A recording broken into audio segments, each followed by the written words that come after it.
வாழ் ஆசிரியர் பெருமக்களுக்கும் வணக்கம். என் அன்பிற்குரிய மாணவ செல்வங்களுக்கும் வணக்கம்.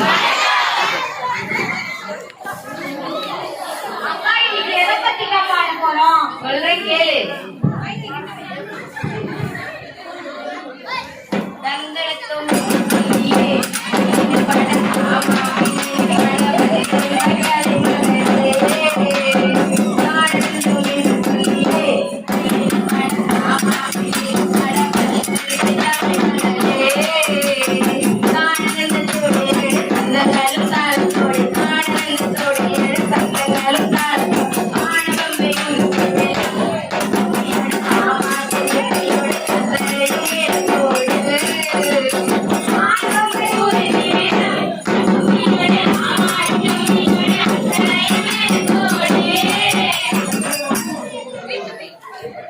நாடும் தாய்தான், நகரும் நதியும் தாய்தான், மொழியும் தாய்தான், சுழலும் புவியும் தாய்தான். வீடுகை போடாம செய்திக்கு வாங்கக்கா. இப்படி எல்லாத்தையும் பெண்ணாக பார்த்து வளர்கிற நாம வீட்டில் இருக்கும் பெண்ணை மதிக்கிறோமா? மதிக்க என்னதான் இருக்கு, எல்லாருமே இப்படிதானே. சரி, இதுவே ஒரு பெண் ஆட்சியர் வந்தா என்ன செய்வ? என்னக்கா கேள்வி இது? உடனே எழுந்துக்கிட்டு வணக்கம் தான் சொல்லுவேன்.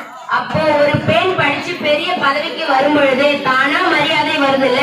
அதான் இன்னைக்கு பெண் கல்வியின் சிறப்பை பத்தியும் ஆட்சியை பத்தியும் பாட போறோம். படிக்க வேண்டும் பெண்ணே, அப்பத்தான் பார்முழுதும் போற்றிடும் கண்ணே.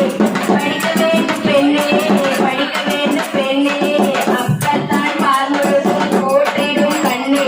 சுயமாக சிந்திக்க துணையாகும் கல்வி, சுயமாக சிந்திக்க துணையாகும் கல்வி. சொந்த காலில் நின்றவே உடனதும் கல்வி, சொந்த காலில் நின்றவே உடனதும் கல்வி. படிக்க வேண்டும் பெண்ணே, படிக்க வேண்டும் பெண்ணே, அப்பத்தான் பார்முழுதும் போற்றிடும் கண்ணே. ஆமாம், பார்முழுவதும் போற்றிடும் கண்ணே. ஆமாக்கா, எனக்கு ஒரு சின்ன ஐயம். அந்த காலத்துல என்ன பெண்ணை படிக்க வச்சாங்க? அப்பெல்லாம் நாடு நல்லா இல்லையாக்கா?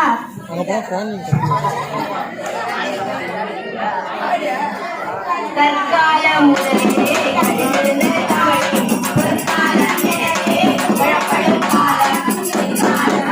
அது பாட்டும் தொலைவும் உருவான காலம், ஊரும் தமிழரும் எதிர்ந்த காலம். அது காலம். ஆமாக்கா, ஆர்டின்னு சொன்னீங்க, அதை பத்தி கொஞ்சம் சொல்லுங்கக்கா. ஆர்டினா ரைட் டு எஜுகேஷன், அதாவது குழந்தைகளுக்கான இலவச கட்டாய கல்வி உரிமை சட்டம். ஆமா, அந்த சட்டத்துல என்னக்கா சொல்லியிருக்காங்க? குழந்தைகள் படிப்புல ஆண் பெண் அப்படின்னு எந்த பாகுபாடும் இருக்கக்கூடாது. சில பெற்றோர் ஆம்பளை பிள்ளை நல்லா பெரிய படிப்பு படிக்கணும்னு கான்வென்ட்லயும் பெண் பிள்ளைகளை வீட்டுல வேலை செய்யவும் வைப்பாங்க. அப்படி ஒருத்தர் தான் தன் மகளை பார்த்து இப்படி பாடுறாரு. கண்ணு போன்ற மகளே,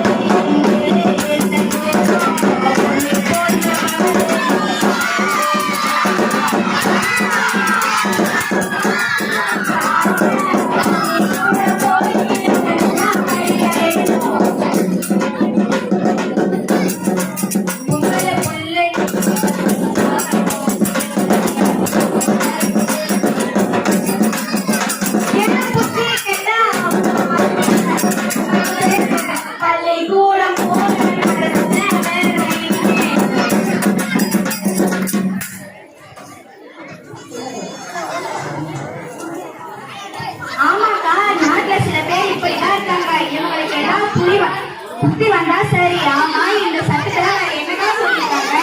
சட்டத்தின் படி பள்ளி வயது பிள்ளைகளை அவரவர் வயதுக்கு ஏற்ற வகுப்புல சேர்க்கலாம்.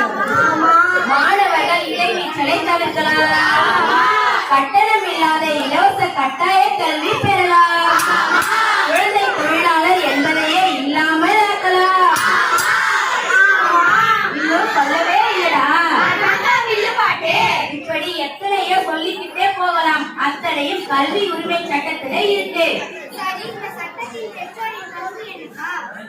உரிய வயதில் குழந்தைகளை பள்ளியில் சேர்ப்பதும் அவர்கள் தொடர்ந்து கல்வி பயில்வதை உறுதி செய்தல், இது இரண்டும் தான் பெற்றோரின் பங்கு. அடே அப்பா, இவ்ளோ விஷயமா? இதை கேட்கும் போதே என் உடம்பெல்லாம் புல்லரிக்குது. சாம்பலை தடவிட்டு இடத்துல விடா. அப்ப அடி வாங்க சரிக்கு வந்தா அதன பொட்டியை குறைச்சுக்குவோம். இந்த பெருமையை இன்னைக்கு பூரா சொல்லிக்கிட்டே இருக்கலாம். ஆனா நேரம் தான் போதாது. அதனால முடிச்சுக்குவோம்.